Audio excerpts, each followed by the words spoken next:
పిఏపల్లి మండలం పోతిరెడ్డిపల్లి గ్రామ సర్పంచ్ తూటి సత్యమ్మ గారు మనతో ఉన్నారు. ఇక్కడ ఈ గ్రామ పంచాయతీ చిన్న గ్రామ పంచాయతీ అయినా కూడా కాంగ్రెస్ ప్రభుత్వం ప్రవేశపెట్టిన 6 గ్యారెంటీలతో పాటు 99 రోజుల ప్రణాళికలో భాగంగా అభివృద్ధి కార్యక్రమాలు ఏ విధంగా జరుగుతున్నాయి, ఇక్కడ నుంచి బాలునాయక్ గారు ఎమ్మెల్యే కొనసాగిస్తున్నారు. అతని పరిపాలన ఏ విధంగా ఉంది, గత ప్రభుత్వం చేసిన పాలన గురించి వారిని అడిగి చర్చిద్దాం. నమస్తే మేడం. నమస్తే. ఎట్లా ఉంది మేడం ఇక్కడ గత పాలకులు నుంచి ఇక్కడ టీఆర్ఎస్ పార్టీ ఎమ్మెల్యే గారు ఉండే రవీంద్ర నాయక్ గారు, ఇప్పుడున్న ఎమ్మెల్యే గారు బాలునాయక్ గారు ఉన్నారు. ఎట్లా ఉంది అభివృద్ధి కార్యక్రమాలు? అన్నీ మంచిగానే జరుగుతున్నాయి సార్. అన్నీ మంచిగానే పనులు అన్నీ మంచిగానే చేస్తుండో బాలనాయక్ సార్. ఆయన మా అన్న లాంటి వాళ్ళు అన్నీ మంచిగానే పనులు అన్నీ మంచిగానే చేస్తుండు. ఇంకా పెద్దగా మినిస్టర్గా రావాలని కోరుకుంటున్నా. ఓకే, ఇక్కడ 99 రోజుల భాగంలో చేస్తున్న అభివృద్ధి కార్యక్రమాలు ఏంటి మేడం? వాటరు కానీ ఊళ్ళ పరిశుభ్రత అన్నీ పనులు చేస్తుంది మంచిగా. సార్ ఇక్కడ 100 రోజుల ప్రణాళిక ఎట్లా నడుస్తుంది సార్? ఇక్కడ 99 రోజుల ప్రణాళిక కానీ ఇక్కడ 6 గ్యారెంటీలు కానీ ఎట్లా అమలు అవుతున్నాయి? మా బాలనాయక్ గారి ఆధ్వర్యంలో 99 రోజుల ప్రణాళిక సందర్భంగా మేము పరిశుభ్రత కానీ, పారిశుద్ధ్యం కానీ, వాటర్ కానీ, కంప చెట్ల తొలగింపు కానీ ప్రతి ఒక్కటి చాలా ఫాస్ట్గా ముందంజ ఉండి ప్రతి ఒక్కటి మేము అన్నీ కూడా నెరవేర్చుతున్నాం. ప్రజలకు అందుబాటులో ఉంటున్నాం. హైదరాబాద్లో ఉన్నా కూడా మేము వారానికి 5 రోజులు ఇక్కడే ఫ్యామిలీని అక్కడ పెట్టి కూడా 5 రోజులు ఇక్కడ ఉండి కూడా మేము అన్నీ బాలనాయక్ ఆధ్వర్యంలో ఏ మీటింగ్ కానీ ఎలాంటిది కానీ ప్రతి ఒక్కటి మేము జనాల సహకారంతో మంచిగా చేస్తాం. సార్ ఇక్కడ 9 సంవత్సరాలు రవీంద్ర నాయక్ గారే సీసీ రోడ్లు, డ్రైనేజీలు అండ్ రోడ్డు మార్గాలు అన్నీ మేమే చేసినాం అంటున్నారు. మరి బాలునాయక్ గారు గెలిచిన తర్వాత ఏం చేసింది సార్? మాకు ఇదివరకు ఉమ్మడి గ్రామ పంచాయతీ అంగడిపేట ఎక్స్ రోడ్డుకు ఉమ్మడి గ్రామ పంచాయతీ ఉండే. ఆ ఉమ్మడి గ్రామ పంచాయతీ ఉన్నప్పుడు ఒక్క సీసీ రోడ్డు కూడా మా ఊరికి లేదు, ఒక్క డ్రైనేజ్ లేదు. మా బాలనాయక్ గెలిచిన వెంటనే, మీ సర్పంచ్ గెలిచిన వెంటనే నాకు అందరికీ 5 లక్షలు 6 లక్షల వర్కులు ఇచ్చిన. నాకు 15 లక్షలు పెట్టి సీసీ రోడ్లు వెంబటే 3 రోజులలో శాంక్షన్ చేసి సీసీ రోడ్డు కూడా పూర్తి చేసినాం. గ్రామ పంచాయతీ బిల్డింగ్ కూడా స్టార్ట్ చేసినాం. అన్నీ కూడా చాలా త్వరగా. నేను బాలనాయక్ గారు సార్ నాకు సొంత అన్నలాగా ఉంటాడు. నేను ఏది పోయి ముందు అడిగినా కూడా నన్ను ఆదరకుండా చేస్తుండు. ఆయన పరిపాలన చాలా మంచిగా ఉంది. ఆయన ఆధ్వర్యంలో మేము ఊరు కూడా మంచిగా చేసుకుంటున్నాం. సార్ ఉమ్మడి గ్రామ పంచాయతీ ఉన్నప్పుడు డెవలప్ లేదంటారా? ఉమ్మడి గ్రామ పంచాయతీ ఉన్నప్పుడు ఒక సీసీ రోడ్డు కూడా మాకు ఇవ్వలేదు, ఒక డ్రైనేజ్ కూడా లేదు, ఒక పారిశుద్ధ్యం చేసే మనుషులను కూడా మాకు మున్సిపాలిటీలను కూడా పంపలేదు. ఓకే సార్, ఇక్కడ విద్యా వైద్యం ఏ విధంగా అందుతుంది? విద్య మాకు గవర్నమెంట్ ఇదివరకు ఒక 5 పిల్లలు 6 పిల్లలు ఉండేది, ఒక టీచర్ ఉండేది. ఆ టీచర్ ఏదో కాలవ్యాపారం చేసుకుని వెళ్ళిపోయేది. ఇప్పుడు వచ్చిన కాంగ్రెస్ గవర్నమెంట్, మా బాలనాయక్ గారు వచ్చినాక ఇప్పుడు 25 నుంచి 30 మంది విద్యార్థులు, 4 మంది టీచర్లు. మళ్ళీ ఇప్పుడు ఇంకో బిల్డింగ్ శాంక్షన్ అయింది. మళ్ళీ కూడా ఇప్పుడు ఇంకో 2 టీచర్లు ఆయమ్మ మళ్ళీ పెట్టడానికి కూడా ఇప్పుడు ఆ బిల్డింగ్ కట్టిన వెంటనే వాళ్ళకు కూడా ఉద్యోగాలు వస్తున్నాయి. మళ్ళీ ఇప్పుడు స్కూల్ డెవలప్మెంట్ కూడా 50-60 మందికి చేయాలని చూస్తున్నాం. అంటే అదనంగా ఇంకో రూమ్ కట్టాలని అంటున్నారు సార్ స్కూల్ పిల్లల కోసం. మరి దానికి ఏమన్నా ఎమ్మెల్యే గారిని కలిసి? ఎమ్మెల్యే గారు కలిసినాం, లెటర్ కూడా ఇచ్చినాం. ఆయన కూడా కలెక్టర్కి లెటర్ ఇస్తాడు. ఆ లెటర్ తీసుకుపోయి కలెక్టర్ కలవన్నాడు. మేము కొంచెం ఈ మధ్యలో కొంచెం బిజీగా ఉన్నాడు, పోలే. సరే, ఈ దేవరకొండ నియోజకవర్గ కాంగ్రెస్ పార్టీ అభిమానులు కావచ్చు, బాలునాయక్ గారి అభిమానులు కావచ్చు, అందరూ కూడా ఈ దేవరకొండకి గత కొన్ని ఏళ్ళ నుంచి మంత్రి పదవి లేదంటున్నారు సార్. మరి మంత్రి పదవికి అర్హుడు అంటారా బాలునాయక్ గారు? చక్కగా ఆయనకి ఎంత కళ్ళు మూసుకొని ఇవ్వచ్చు. రేవంత్ రెడ్డి గారి సహకారంగా ఉంది, మా పెద్దలు జనారెడ్డి సహకారంగా ఉంది. ఖచ్చితంగా రావాలని కూడా మేము దేవుడిని ప్రతిరోజు ప్రార్థిస్తున్నాం. ఎట్లా ఉంది సార్, ఎప్పుడన్నా ఈ విలేజ్లకు రావడం జరిగింది ఎమ్మెల్యే? మేము మొన్న ఒక మనిషి, పెద్ద మనిషి చనిపోతే కూడా వచ్చిండు, పరామర్శించిపోయిండు. ఒక గ్రామ పంచాయతీ బిల్డింగ్ విషయంలో ఓపెనింగ్కి రాలేక కొంచెం ఈడంగానే రాలేక ఏదో ఎమర్జెన్సీ ఉండి వెళ్ళిపోయిండు. ఆ ఓపెనింగ్ నాకు రాలే. మేము ఒక సెకండ్లో ఏదైనా ఇంటిమేషన్ ఇచ్చినా, ఫోన్ కాల్ చేసినా మాకు వచ్చి కలిసిపోతాడు. సార్ ఇక్కడ గ్రామ పంచాయతీ కూడా నూతన భవనం, అట్లనే మన లైబ్రరీ కూడా కావాలంటున్నారు ఇక్కడ ఉన్న స్థానిక ప్రజలు. మరి మీకు ప్లేస్ ఉందా కట్టుకోవడానికి? ఎమ్మెల్యే గారు ఎట్లా ఉంటుంది దీనిపైన ఏమంటున్నారు? మాకు ప్లేసు గవర్నమెంట్ జాగా ఉంది, కానీ కొంచెం కుంట రూపంలో ఉంది. మాకు కొంచెం పనికొచ్చేది కూడా ఎకరం ఉంది. అందులో మాకు ఎన్ని బిల్డింగ్లు వచ్చినా కట్టుకోవడానికి కూడా ఉంది. ఓకే సార్, అంటే ఇప్పుడు మీ ముందున్న సమస్య ఏమేమి ఉన్నాయి సార్? మా ముందున్న సమస్య ఏం లేదు. ఇప్పుడు గ్రామ పంచాయతీ బిల్డింగ్ అయిపోయింది. మాకు ఏమైనా అండర్ డ్రైనేజీ ఒకటి, సీసీ రోడ్లు ఒకటి, ఆ 2 ప్రాబ్లమ్స్ ఉన్నాయి తప్ప మాకు ఎలాంటి ఇందిరమ్మ ఇల్లు మేము అనుకున్న దానికన్నా ఒక 20-25 ఇల్లు వస్తే మా ఊరు ఇల్లు లేని ఊరులాగా మారుతుంది. సార్ ఇంకుడు గుంతలు కూడా కావాలంటున్నారు, డ్రైనేజీ వ్యవస్థ అస్తవ్యస్తంగా ఉంది కారణంగా. మరి ఇంకుడు గుంతలకు ఏమన్నా మీరు దగ్గర? ఇంకుడు గుంతంలో గతంలో మా బాలనాయకు ఉన్నప్పుడే ఇంకుడు గుంతలు మ్యాక్సిమం 60% కట్టిర్రు. మళ్ళీ ఇప్పుడు మళ్ళీ మేము ఇంకుడు గుంతలు మన గ్రామ సభలో కూడా పెట్టినాం. మళ్ళీ ఇంకుడు గుంతలు లేని వాళ్ళని కూడా ఇంకుడు గుంతలు కట్టమని కూడా చెప్పినాం. ఓకే సార్, ఇక్కడ వైద్యం ఏ విధంగా అందుతుంది సార్? అంటే గత ప్రభుత్వంలో పల్లె దవాఖానాలను నిర్మించడం జరిగింది సార్, ఇప్పుడు అట్లాంటిది ఏమైనా తీసుకొస్తున్నారా వైద్యుల కోసం? ఎట్లా మరి వైద్యం ఎట్లా సాధ్యమవుతుంది? మా కాడ వాస్తవంగా కూడా మేము 2 సార్లు క్యాంపస్ పెట్టినాం, అంగడిపేట స్టేజ్ మీద పెట్టినాం, ఈడ పెట్టినాం. మా కాడ వైద్య రూపంలో ఎలాంటి ఇబ్బంది కూడా లేదు. అంత రోగాలు కూడా వచ్చే ఆస్కారం ఏం లేదు. అంత చాలా నీట్గా ఉంటారు, చాలా మంచిగా ఊరు మంచిగా ఉంటుంది. సార్ నిన్న జరిగిన బడిబాట కార్యక్రమంలో తల్లిదండ్రుల స్పందన ఏ విధంగా ఉంది సార్ పిల్లలకి? పిల్లల స్పందన ఇప్పుడు నేను ఈరోజు గ్రామ సభ పెట్టినాం. ఈరోజు గ్రామ సభలో కూడా మాకు టీచర్స్ మంచి వాళ్ళు వచ్చారు. వాళ్ళని ఇల్లు క్యాన్వాసింగ్ చేయమని చెప్పినాం. మీరు ఇల్లు గవర్నమెంట్ స్కూల్లోనే చదవాలి, ఈ వేలు లక్షల ఫీజులు కట్టి వద్దని చెప్పి క్యాన్వాసింగ్ చేయండి, వినకపోతే మాకు మళ్ళీ సభ పెట్టి అందరిని పిలిచి చెప్తా అని చెప్పినాం సార్. సార్ ఈరోజు జరిగిన గ్రామ సభలో ఎలాంటి సమస్యపై మీరు తీర్మానాలు చేశారు సార్? ఈరోజు ఓన్లీ విద్య మీద మరియు ఈ వాటర్ కొరత చిన్న నల్లాల ప్రాబ్లం వల్ల ఉంది, ఆ ప్రాబ్లం ఒకటి సాల్వ్ చేయమని చెప్పినాం. ఆ 2 సమస్యల మీద పెట్టినాం సార్. ఇంకా సీసీ రోడ్లు చాలా పడతాయని చెప్పేసి అంటున్నారు సార్ గ్రామానికి, మరి ఎమ్మెల్యే గారి దృష్టికి తీసుకెళ్లారు? ఎమ్మెల్యే గారి దృష్టికి తీసుకొచ్చిన ఫస్ట్ టైం మొన్నే 15 లక్షలకు ఇచ్చేసారు మాకు.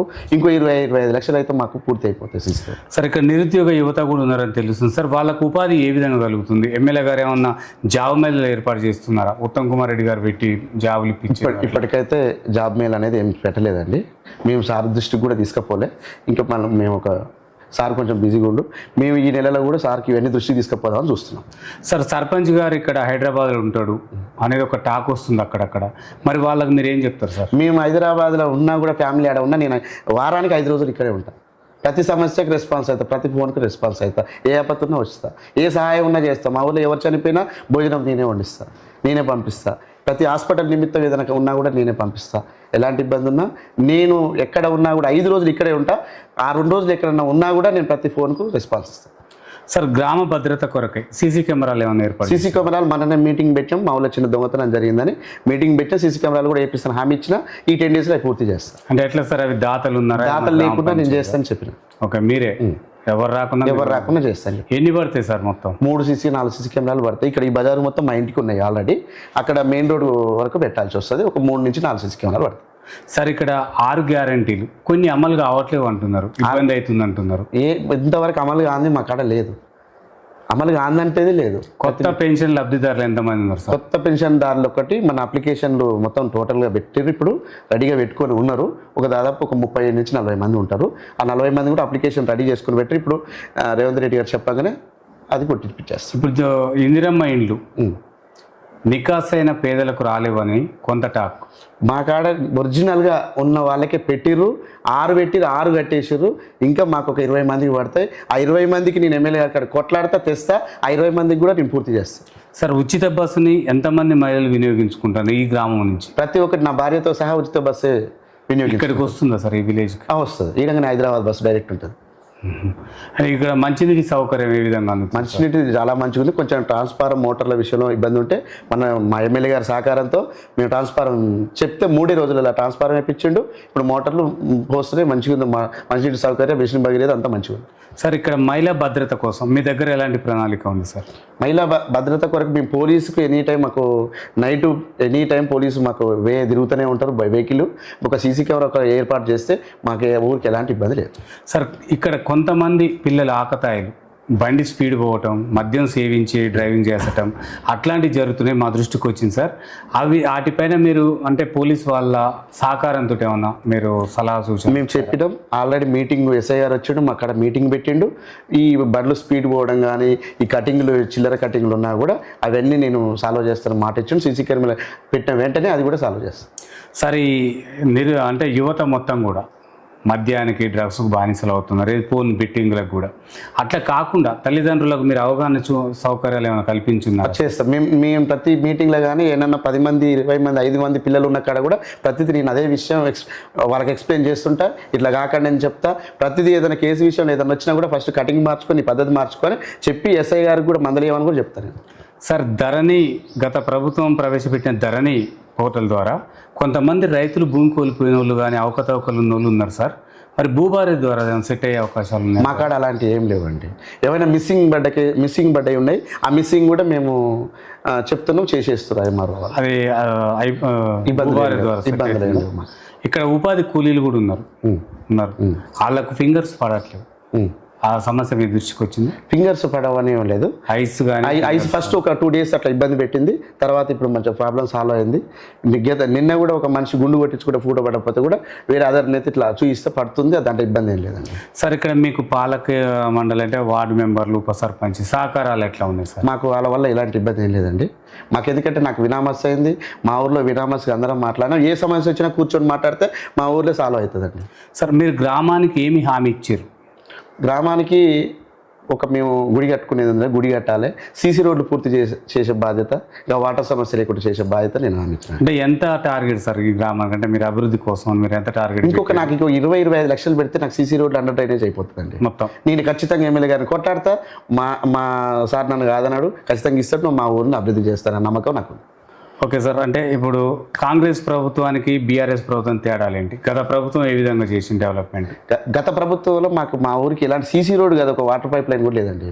నేను వచ్చిన తర్వాత ఈ 6 నెలలనే కానీ సీసీ రోడ్ కానీ ఇవన్నీ నేను చేస్తున్నాను మా ఎమ్మెల్యే సహకారంతో. అంటే అప్పుడు రవీంద్ర నాయక్ గారు ఏం రాలేదు? అప్పుడు మేము ఎలాంటిది మాకు ఏ సీసీ రోడ్ రాలే, ఎలాంటి డ్రైనేజ్ కూడా రాలేదండి. Okay sir. అంటే ఇక్కడ మీరు ఎన్ని రోజులకు ఒకసారి ఈ గ్రామాన్ని సందర్శిస్తున్నారు? మేము 5 రోజులు ఇక్కడే ఉంటాం. 2 days హైదరాబాద్ ఉంటాండి. ప్రజలు ఆ మాట చెప్పట్లేరు? లేదు, ఖచ్చితంగా అండి. ఎవరైనా కనుక్కోండి, ఎవరినైనా ఎంక్వైరీ చేయండి. ఖచ్చితంగా నేను 5 రోజులు, వారానికి 5 నుండి 6 రోజులు నేనే ఉంటాను. అంటే మీ దగ్గరికి ఎలాంటి సమస్యలు వస్తున్నాయి సార్? ఎలాంటి సమస్య? చిన్న భూమి పంచాయతీలు, అంతే భూమి పంచాయతీలు వస్తాయి. చిన్న గొడవపడ్డ పంచాయతీలు వస్తాయి. అవి నేను మ్యాక్సిమం పోలీస్ స్టేషన్ పోకుండా తీర్మానం చేస్తా. మా ఊళ్ళో కూర్చుంటాం, పెద్ద మనుషులు అందరం కూర్చొని దాన్ని పోలీస్ స్టేషన్ దాకా పోకుండా చేస్తాం. ఏదో 99%, 1% కాకపోతే చెప్పలేము. సార్ ఇప్పుడున్న మంత్రి పదవులలో బాలునాయక్ గారికి ఏది ఇస్తే చేయగలుగుతారు? ఆయన ఏది ఇచ్చినా చేయగలిగే స్తోమత ఆయన కాడ ఉందండి. పక్క ఆయన కాడ దమ్మున్న లీడరు, ఆయన ఖచ్చితంగా చేయగలుగుతారు. Okay sir. ఈ మిమ్మల్ని గెలిపించిన మీ ప్రజలకి ఏం చెప్పాలనుకుంటున్నారు? అంటే మీ వీళ్ళు పలానోళ్ళు అయితేనే గ్రామాన్ని అభివృద్ధి చేయగలుగుతారని నమ్మకంతో మిమ్మల్ని గెలిపించారు ఇక్కడ ఉన్న ప్రజలు. వాళ్ళకి మీరు ఏం చెప్తారు సార్? వాళ్ళకి నేను ఎల్లవేళలా మా పోతిరెడ్డిపల్లి గ్రామ ప్రజలకు అందరికీ రుణపడి ఉంటానండి. సరే ఇక్కడ ఉన్న సర్పంచ్ గారు ఫోన్కు కానీ రెస్పాండ్ అవుతున్నాడా? ప్రతి ఫోన్కి నేను రెస్పాండ్ అవుతానని. ప్రతి ఫోన్ వాళ్ళు ఎప్పుడు నేను ఒక స్నానం చేసేటప్పుడు కూడా చూడలేకపోతే మళ్ళీ రిసీవ్ వెంబడే కాల్ చేస్తాను. ఉదయం మేమే 2 సార్లు చేసినట్టు అందుకోసం మిమ్మల్ని అడుగుతాను. లేదు సార్, నేను అప్పుడు నైట్ కొంచెం ఫంక్షన్ పెట్టిన లేట్ అయింది అంతే. Okay sir. ఫైనల్గా ఏం చెప్పాలనుకుంటున్నారు మీ గ్రామ ప్రజలందరికీ? ఫైనల్గా మా గ్రామ ప్రజలందరికీ నేను ఎల్లవేళ రుణపడి ఉంటా. మా గ్రామ ప్రజలు మొత్తం నాకు సపోర్ట్గా ఉంటారు. నేను మా గ్రామ ప్రజలకు మొత్తం నేను అభివృద్ధి చేసి చూపిస్తా ఈ 5 ఏళ్లలో. Okay sir. ఇదంతా కూడా వీడియో మళ్ళీ మీ గ్రామ ప్రజలు చూస్తారు. వాళ్ళ మాట ప్రకారం మీరు ఏదైతే హామీ ఇచ్చారో హామీలు నెరవేర్చాలని. Okay sir. Thank you sir. చూస్తున్నాండి మీ తెలుగు టీవీ. మరో వ్యక్తితో మీ ముందుకు వస్తాం.